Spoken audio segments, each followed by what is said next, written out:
আমি তোমাদের জন্য করব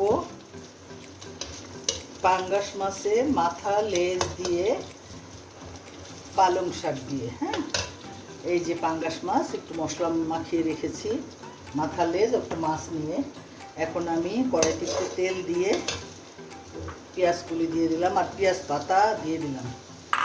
পেঁয়াজ কুচি হলো, বড় দুইটা পেঁয়াজ কুচি দিয়েছি, আর যেহেতু পেঁয়াজ পাতাটা ফ্রেশ পেঁয়াজ পাতাটা দিয়ে দিলাম। এখন এর মধ্যে দিয়ে দিব আমি আদা বাটা 2 চামচ, আদা রসুন, হ্যাঁ 2 চামচ, হলুদ দিব 1/2 চামচ, ধনিয়া দিব 1/2 চামচ, মরিচ দিব 1/2 চামচ, জিরা দিব 1/2 চামচ। এখন আমি এটাকে সুন্দর করে কষাবো, পানি দিয়ে দিই একটু মজুক, হ্যাঁ মশলার কাঁচা গন্ধটাও চলে যায়।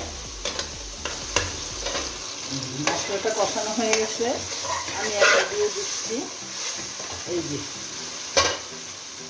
পাঙ্গাসের লেজ মাথা আর মাছ। এটা একটু কষাবো, কষিয়ে আমি পালং শাক দিয়ে দেবো। একটু পানি দিয়ে দিই, সামান্য একটু মজুদ, কারণ শাকের থেকে পানি বের হবে, আর পানি দেবো না আমি। পালং শাক ধুয়ে কেটে রেখেছি, এটার থেকে পানি বের হবে, আমি আর পানি দেবো না। তো মজলে আমি একটু শাক বাটা দিয়ে নামিয়ে নেব।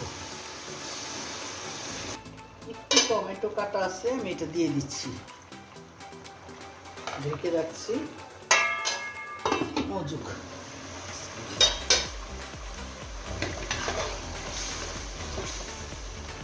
এই যে দেখো পাঙ্গাস দিয়ে পালং শাক। এখন আমি একটু শাক বাটা দিব, পানিটা শুকালে নামিয়ে নেব। হ্যাঁ, এই শাক বাটা হয় কি জানো, তরকারির স্বাদটাকে দ্বিগুণ বাড়িয়ে দেয় এর ফ্লেভারটা। কারণ এর মধ্যে কী কী আছে আমি বলে দিচ্ছি তোমাদের, যারা আমার চ্যানেলে দেখো নাই তাদেরকে বলে দিচ্ছি।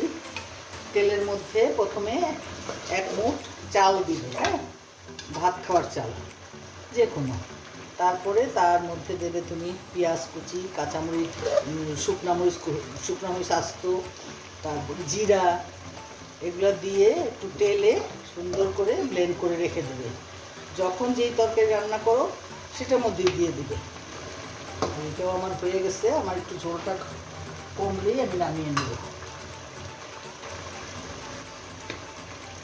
নামিয়ে তারপরে পরিবেশন করে দেখাচ্ছি। যে বন্ধুরা হয়ে গেল পাঙ্গাস দিয়ে পালং, দেখো করে ভালো লাগবে। ওকে, আজকের মতো আল্লাহ হাফেজ।